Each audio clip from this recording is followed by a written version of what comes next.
right, we're back with another episode of the Bluebond PeekShow podcast. Today, as always, we have Mark here. It's a little less exciting when I say Mark's here because he's always here. My name is Rich, of course, and we have the famous, the wonderful, has been around Bluebond since Bluebond's inception. Oh, that long. Which means he's probably more than 30 years old. What do you think? Yeah, Dave Falcone. Yeah, well, it's always good to be here. You guys are the best, and you're my go-to place, so I'm glad to be here. Go-to for what? For everything. Ooh, really? Oh, yeah, I come here for guitar work, for words of wisdom, for dealing with my depression. You guys are the best. One of the reasons that we decided to do a Bluebond podcast is actually because of Dave, because for 30 years he's been coming in here and me and him just talk and talk about nothing. Yeah. And it just keeps going on and on. But I'll tell you, when he said, I come here you're my go-to for everything, it is so hard. You know what I self-censored? Hair care products. Oh, yeah. I went right there. So yeah, that's why. Before I get into all of that, Dave, if people don't know Dave, why should people know you? Like, you've been doing that XPN. You've been working with XPN forever, right? Yeah. When let's see, before the pandemic, I don't know, so it must be 10, 12 years before the pandemic, but I was approached about doing a little thing upstairs after the free at noon at World Cafe Live. So it's not so much XPN, it's World Cafe Live. Are they not connected anymore? Well, they are connected, but not this way. Okay. They support each other. One's the radio station, one's the venue. I should have known that. But that's okay. But see, this is why we're here. This is how we learn from each other. It's amazing. It is. And I know Mark knew that. He just was being quiet and being supportive. And nobody, for all the things that I say on this podcast that maybe not be right or true, no one's ever writing anything in the comment being like, yo, dumbass, that's not right. That's totally wrong. Yeah, right. Yeah. All right, so what do you do? What is free at noon? In all these years, in fact, I will do a survey. Mark, have you ever gone to a free at noon at World Cafe Live? Long time ago. When you say long time ago, are we talking weeks, months, decades? Oh, no, it was probably 2010. All right, decades. Yeah. So what's going on? That's primarily a function of your work, I think, because it is absolutely a wonderful perk in a lot of ways. The free at noon is they do it at World Cafe Live, but it's organized by XPN, and people who are members of XPN get to come for free to listen to national acts come in doing kind of a promotional gig. They play for a half hour, 45 minutes. So every Friday at 1 o'clock, there's a national act that plays, and people who are connected to XPN come in and see the show. So how does that... Then what do you do? Oh, well... Are you an usher? No. It's you are playing guitar, right? No. The people were so enamored by my playing. I was the first national act that played there, that they asked me to come and play for 15 minutes. National act? Yeah, I'm making that up. I was going to say I was going to go with that. I was looking for something that people would write in about and say, "Are you kidding me? That's not right. That's just you said that." So I figured I thought I'd go for the Hail Mary on that one. All right. But no. So my job was so there's a downstairs venue at World Cafe Live and an upstairs venue. The downstairs venue is where they had the national act, and then people would leave. But when leaving, they would come upstairs to go out the door. And upstairs there was a lunch area and a bar. And as soon as the act downstairs finished, I would start upstairs. So the idea was to keep people. So are you in the venue, that upstairs venue? Yeah. Oh, so you're the draw to get people to come in and spend more money. That's not the way I thought about it. It's free to get in, but they want you to drink and eat. Well, that's true, but perspective is everything. We wanted to enhance the experience, to give them a longer opportunity to engage in the music, while in fact they were spending money, eating and drinking, and so on. I feel like you're trying to not be part of that corporate greed that it seems that you're involved with. I'll be the one after this podcast that writes in and says that's not right. Yeah. So are you doing, for people who don't know, and you should have a guitar in your hand so you can play for people, but go look up David Falcone, very amazingly talented fingerstyle guitar player. You're being kind, so thank you. Yeah, I know. I'm embellishing. You're okay. Yeah, I know. That's but really, seriously, no. Like, there's some guitar players. When you sit there and watch them play, you go, "Oh, holy shit, they're good." Yeah, look what they're doing. You get in that. You're in there. Yeah, well, it's interesting you'd say you know what you're doing, because actually that's kind of interesting. I don't. I mean, that's part of the story, and what's so fascinating about this for me, it's, I'm like someone who learned a language by speaking it, and I don't know anything about the grammar or the, whatever. So and we had this conversation 20 years ago. Yeah. 20 years he's had to learn music. You could have taken lessons with Mark to learn this, because he's sitting in the store one day playing this amazing piece, and we got to talking, and I'm like, so if I asked you to play like a blues progression in A, can you do that? And he's like, no, I don't even know what that is. I'm like, you don't know what that is? If I said do a 1-4-5 in A, boom, well, no what's idea. interesting about that is I went home and tried to write a blues tune, and I did. All right. It's called the Welcome Here Cafe. I think that's what it's called. You didn't name it after me? No, I did name it after you. I'm a little hurt. But what's interesting about it is, there were people here who said you can't write a blues tune because you haven't suffered enough. Dude, you might even remember they said you have not suffered enough to write. And it turns out my blues tune ended up being kind of quirky and funny. It didn't suffer. I didn't cross the I suffered enough. I hear the suffering and the pain in some of your. First, okay, I have a question for you, because most of the songs that I've heard on your CDs are instrumentals. Yes. How do you name it? When you write an instrumental song, how do you come up with the name On the Road to Mount Clair? Right. That's right. Which was one of the greatest, because I read that completely different. Okay. On the Road to Mount Clair? Yeah. I'm like, what the hell are you saying? It's County Clair, not Mount Clair. It's the Road to County Clair is the name of the song. So you are wrong. I have a feeling people will be writing in about this one. No, but seriously, is there some, when you're writing the song, do you come up with the title first and then write the song? Or do you listen to it when it's done and be like, this one's about the moors of Evermore? Or well, okay. So the road to County Clare, it turns out that there is a road to County Clare, and it goes up into the mountains, and there's a place called... Where's County Clare? In Ireland. Okay. And it's... what's it called? Something Pass. Connors Pass. It's I don't know if it's the highest point in Ireland. People who go to Ireland would know this, but I was there on a clear day. You can look in one direction and see Galway Bay. You can look in the other direction and see Dingle Bay, and it was what did you just say? Dingleberry Bay? Dingle Bay. Really? Actually, I'm amazed that I'm remembering any of this, because I don't remember anything, as you well know. You know what? Actually, talking about Ireland, this is totally off base here, but we should. I just want to mention all those people who remember Nancy Falco.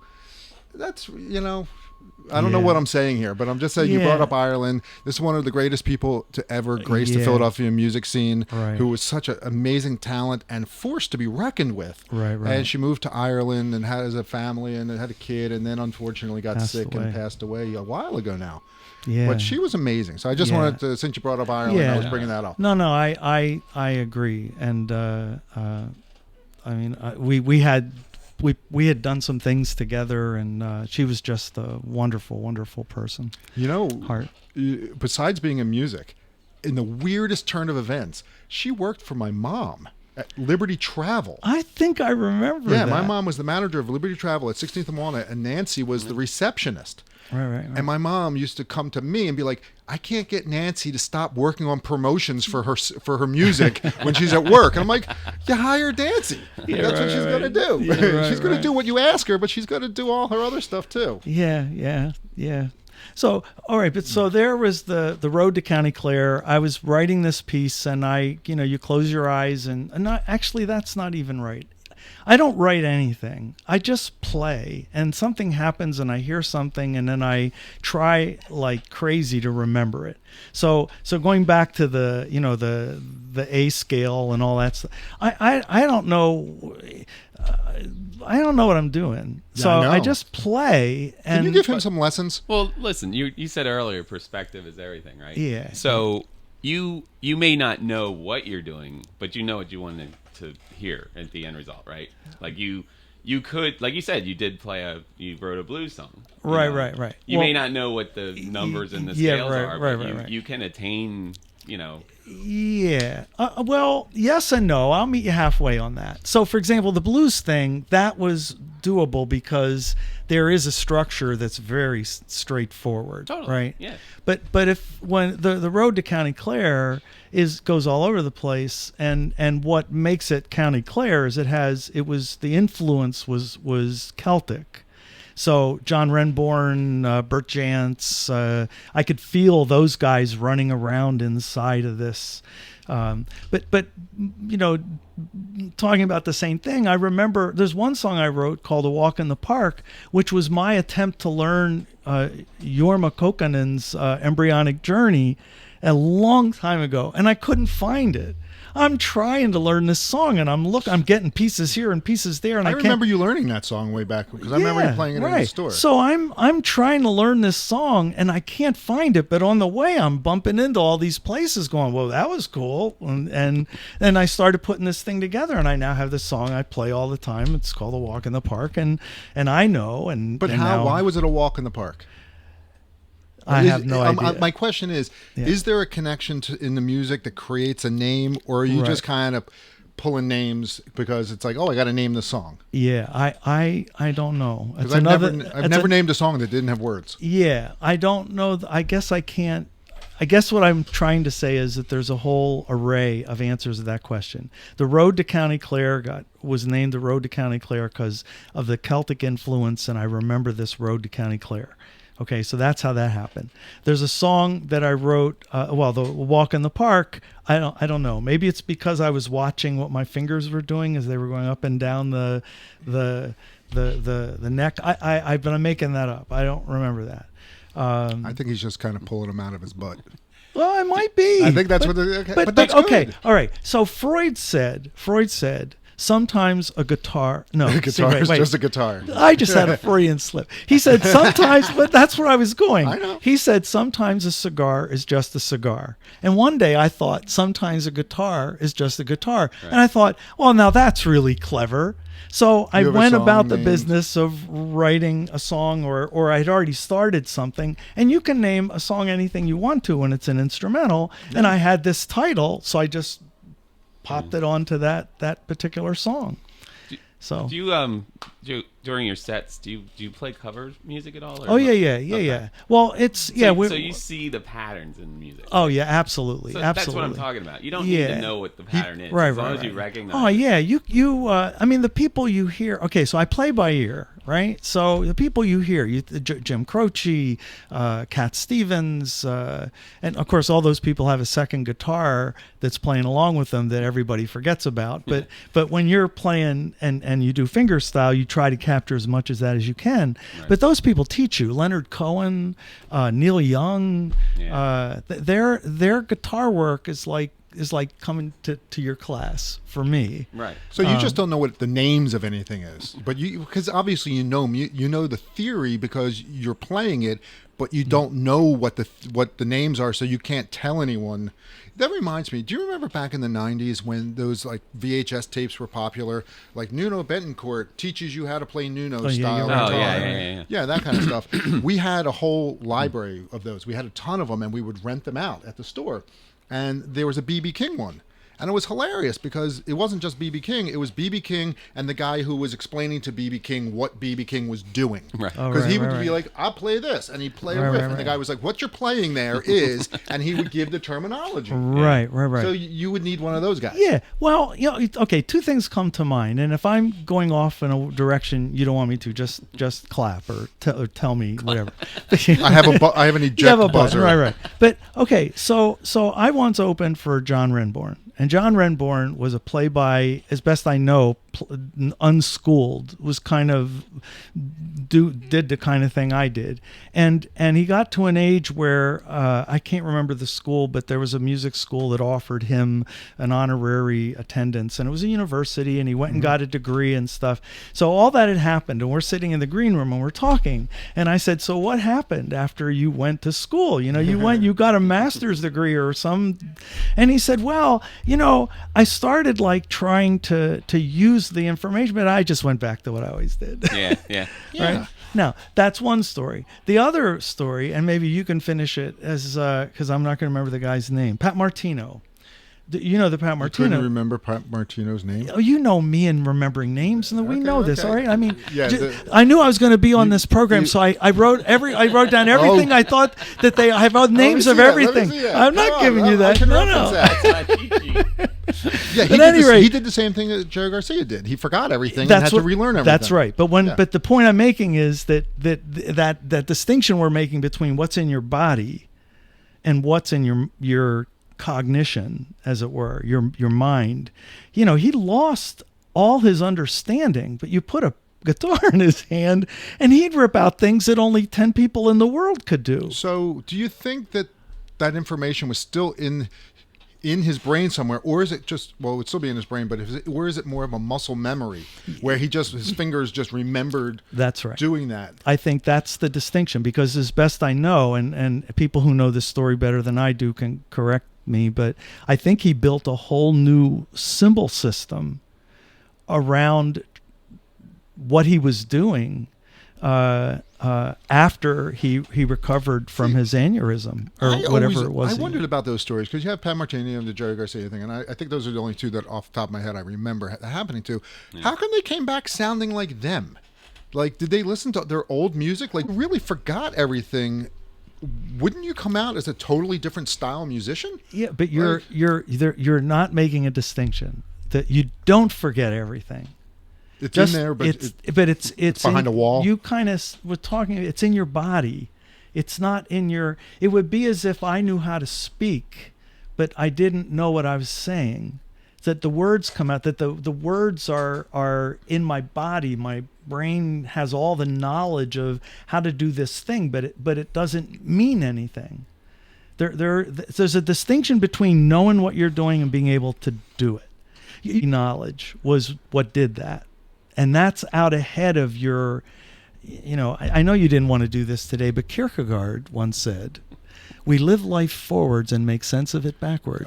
By the way, Dave is part of the LaSalle psychology department, and for a hot second, you were the chair of that department. Yeah, for a while, actually. It was more than a hot second. Okay, how long was that hot 12 second? years. 12 years? A hot second. Yeah, 12 years. It was a really hot second. I remember. Wait a second. I remember saying that to someone. Oh, he was the chair of the LaSalle psychology department. You were like, "Well, no, wait," and you like played it down. So now you're playing. Well, I didn't play it up. I just wanted. I didn't want all the people from the psych department writing in after this podcast saying you're wrong about that. You're wrong about that. Right, for 12 years. So that's why when he comes in and Rich is a philosophy major. All right, so let's For some odd reason, I have a degree in philosophy. All right, so there's where there you go. There's the discussions. And Mark, he's a hidden agenda. He keeps his cards close to his chest. Yes. Yeah, and Mark, he plays his cards close to his chest. No, he does not. Yeah. You want to hear the history of Mark? Yeah. According to Richard. This is Rich's history of Mark. Mark this is gonna be was good. born a young... Wait. That didn't make any sense. When Mark was, a young baby? He was born a young baby. Where were you born? Lidditz? Reading. Reading? Actually. Yeah. No, didn't you grow up in Lidditz? No. No. All right. Well, okay. I'm off to a flying start, but Reading is close to Lidditz. Relatively, yeah. Yeah, you in the boonies. Yeah. And he used to like to kill small animals for a hobby because he had a little pellet gun and stuff like that because he grew up in the boonies. Oh. And then he discovered music. Oh, there and you it go. changed his life. Oh no, that's They put me on the straight and narrow. They put him on the straight and narrow where he liked fast cars and heavy metal music. I did. And then somehow he turned in from a ruthless squirrel killer who had big hair and heavy metal pants to all of a sudden now knows everything about flowers, knows everything about wine, has an amazing knowledge of music, right. Can play anything, right. And all that. And I'm not sure what happened. Yeah. Like there's that like. It's kind of like when you talk about like, did man evolve from apes? And there's that missing link. Yeah, the right. missing link of Mark. It's right. like, where is it? It's like there was this thing where he went from like I'm a Reading boy to like I'm in the city he's basically metrosexual if they still use that term anymore. I don't know. You're like a older hipster kind of knows a lot about everything kind of guy. He's very cultured. Yeah, I guess. I mean, I always was interested in science, weather, birds. I can't believe I forgot the weather thing. He's our weather guy also. Yeah, science fascinates me. Yeah. Yeah. I mean, that's a thread I saw in all of there. Nature, science. But I'd be willing to bet he owns more bottles of wine and more quality wine than me and you have ever drank in our entire lives. Am I right or wrong? Probably, yeah. See? Yeah. Right. He's cultured. Yeah. I spent all my stimulus money on wine. On wine. Well, wine in itself is a fascinating, scientifically, it's fascinating. Yeah. So wait. Thousands of different appellations around the planet. Wait. I want to go back to the missing link. Oh, okay. What was it that got you from out of Reading and in that culture to where you are now? Was there like a clarifying moment? No. It was a long-term growth spurt, I would call it. Just being in music showed me the way to where I am now because I got to meet different types of people. I got to travel. And then I figured out that where I came from was like, not to diss Reading or anything like that, but it was like there's more. There's more to the world. There's so more to the world. Yeah. So music heals.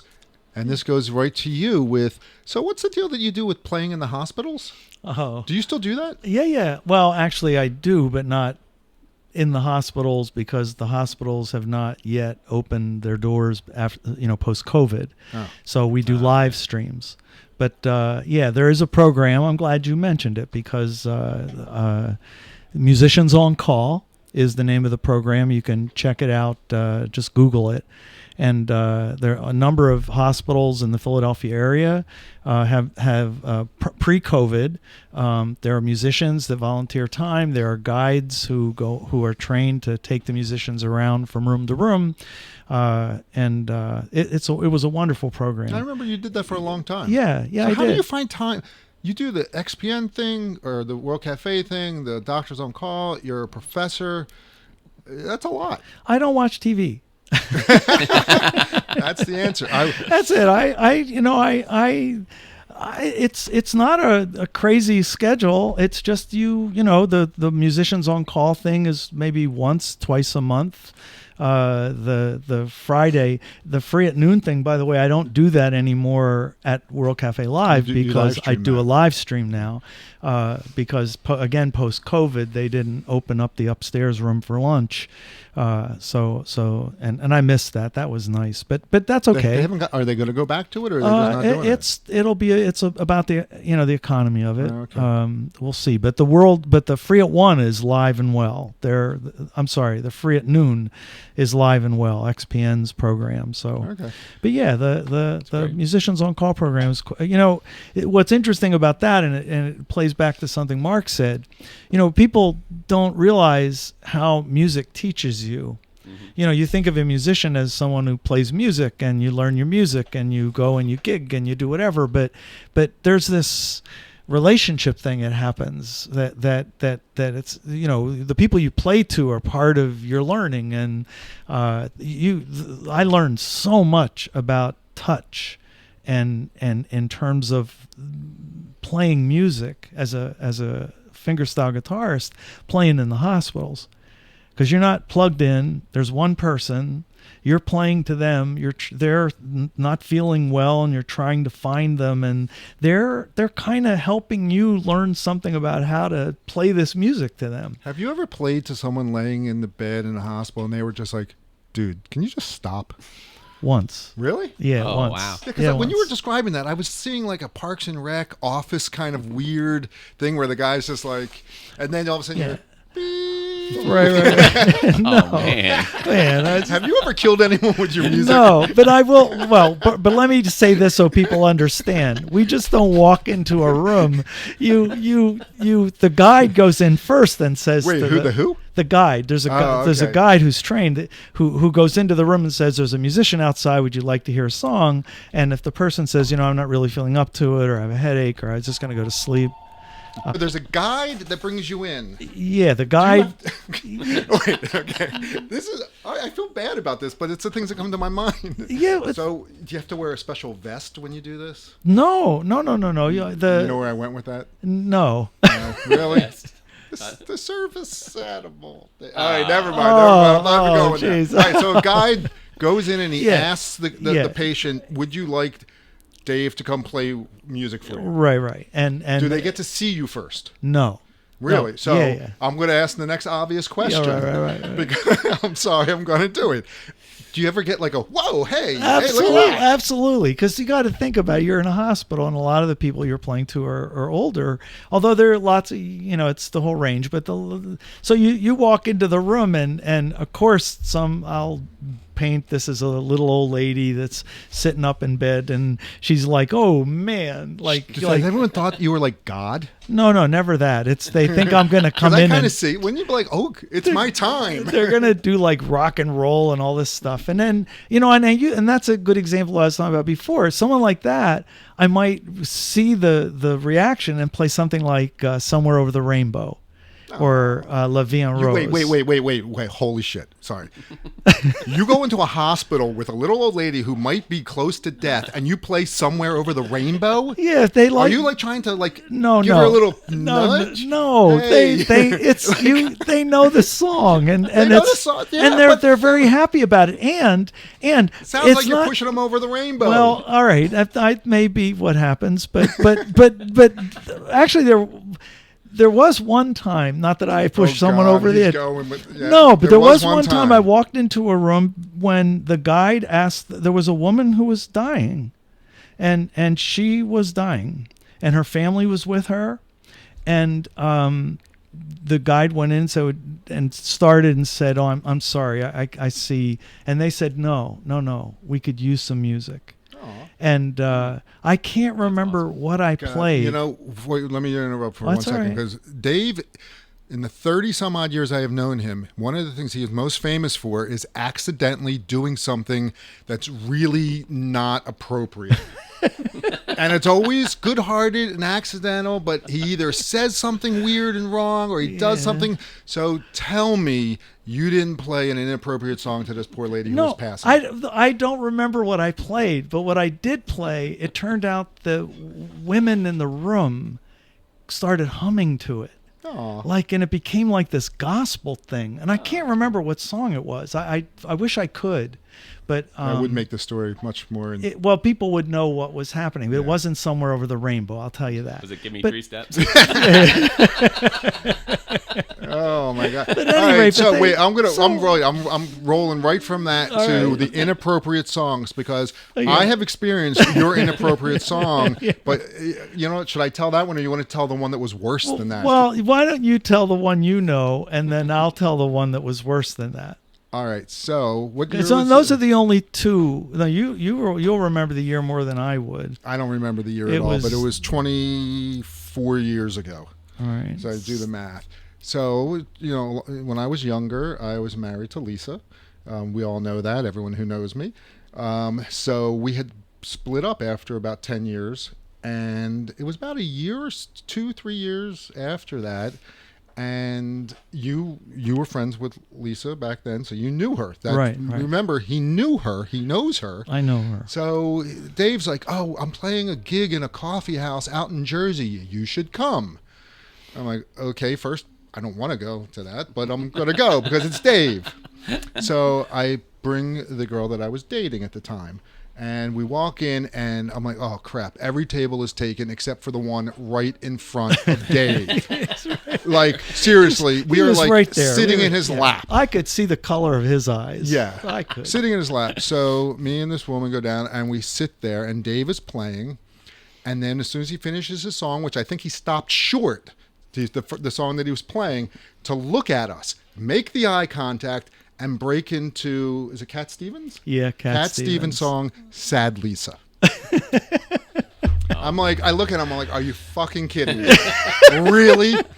And he claimed it was an accident. It was an accident, but that's what you started this with. I know, the accidental weirdness of Dave. Okay, so tell me yours. Well, but just so we finish that, I was looking for something nice and sweet and gentle, and Sad Lisa's a sweet song, and the guitar work on that is beautiful. It just, and maybe at the unconscious level. Maybe? Maybe. We're going maybe? Maybe. Okay, maybe.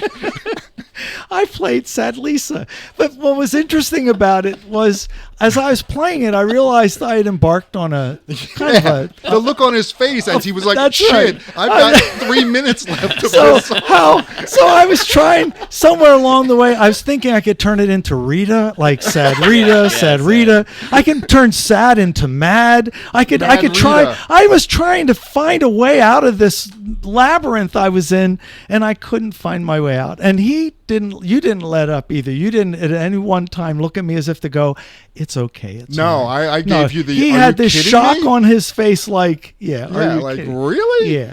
Well, so you would think that was the worst thing that could ever happen, but No, I know that's definitely not the worst Well- weird thing that you've done. Well, All right. Is there a cleansing that we can do after that story? Like, holy shit. I'll tell you, God. I never All right, mind. you know what? done We're with going that. right from that to a totally different topic. Yes, 'cause I'm good leaving idea. That topic. Yeah, right. That's I'm going to start a GoFundMe right now because years and years ago, I offered this man $500. When I didn't have $500, I offered it to him to shave and get a haircut. And he refused because Okay. I have known him for 30 years. I don't know what his face looks like. right. Yeah, okay. I've never seen his face. I can. You showed me that black and white photo from No, when you were no. 5. When I'm in the military. Yeah, in the military. No, yeah, I was that in doesn't 5 in count. the military. Whatever. Actually, we can't show that photo Yeah. for reasons I won't go Because, but then again, it would change. Oh, I remember this last summer I was in Cape May, and I was walking around antique shopping with the kids, and from about 300 yards away, I see Dave, and I'm like, "Holy shit, there's Dave!" Yeah, and it's like from 300 yards, I was like, that can't be anybody else." Yeah. So if I start a GoFundMe for charity Sorry. to help those dying people No, in the no, hospital sorry. to get music. I'll go play music. I'm sorry. It's $5,000. Don't $5,000. forget it. Come on, Mark. You'll chip in $10. No, it's How much is it going to take? Listen, just to show you, Just you give me a mentioned. number. No, I'm not. It can't. Give me a number. There is no number. There's no number. There is no What, number. what did they offer ZZ Top? It was like $1 million, right? Oh, well, that's ZZ Top Yeah. guy. Yeah, I know. You ain't getting No. ZZ Top No, money. listen, I tell you what you can't take away. So I go to the hospital and I walk into that room and this old lady's sitting there and this elderly woman is sitting there and she has this look on her face and I'm ready to play Somewhere Over the Rainbow and she goes, Jerry! You better know Dead songs. Well, I do know Dead songs, but the point is, and that's something I've had to learn, and it's what I mean, going back to what you said about how you learn from the people playing music, and and you're, I forgot who my peers are. I play at the place on in House Square regularly, and some older folks will come in. And I'll try to find the music that's their music, and the woman will come up and say to me, do you know Black Muddy Water? Because I cleaned a house today and I had my Grateful Dead set on, and I'm going, whoa, and I forget that's their music. Wait, you forget that that I'm. They're old or you're old? I'm old. I forget. Yeah, I forget that I'm old. How old are you? As old as that. Really? Yeah. You're that old? I'm that He just old. pointed to something really old. The two people that were sitting at the table who cleaned their house and were doing the Grateful Dead set list while they were doing it. All right. All right. I'll give you this. I'm older than 60. Okay. I'm older than that. Not to say no shit, but no shit. Hell, I'm almost older than 60. Yeah, there you go. See that side, and that's where we go. All right, so we haven't talked guitar at all, and this is getting. I know this podcast is getting long, but with the music, do you do a lot of different tunings in your stuff, or do you have different guitars at a gig, or do you retune your guitar? Right. I have two guitars that I bring. Oh. Yeah, so you change your tune. Do you actually retune your guitar during the set, or you just like kind of do a set with the same? You do dadgad and what else? Yeah. Well, first of all, I have two guitars, and one's in standard tuning, and the other one is the one that I change because I don't want to take the time to go from standard to those others, and also this string stretch. And if you watch people who do this professionally, that do it all the time, they tell stories and whatever while the strings are stretching. You don't tell stories in between songs? No, I don't. I do. No, not. It depends on the where awesome. I'm playing. But be that as it may, the dadgad is one of my tunings, open G tuning, and open D tuning, which is not that different than dadgad. It's just one string. So yeah, I do. Have you ever tried one of those capos that like the second? Second hand capo. It's now they don't make them anymore, and I should have. Man, well, I got an email from the folks that make them, and they said, we're going out of business. If you need any parts or whatever, now's the time. And I didn't. I should have.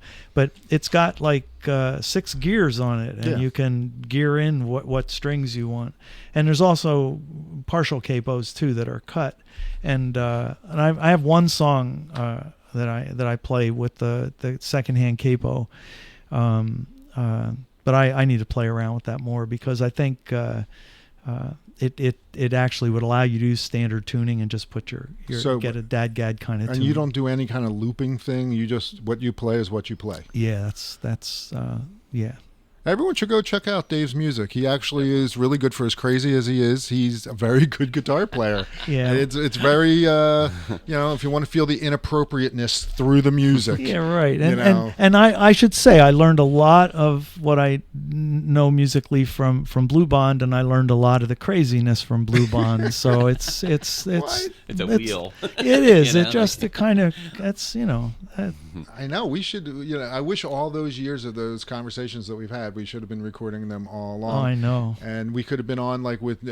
We'd be like with Neil deGrasse Tyson. We would be that. Right. We would have that kind of podcast going on. I know. It's fun. I love coming here. All right. So the next podcast is going to be absolutely nothing about music with Dave. That's going to be it. It's just going to be. Deep Thoughts with Dave. All right, so everyone, check out the next one we do, but we will see you later. All right. See you. Take care, everybody.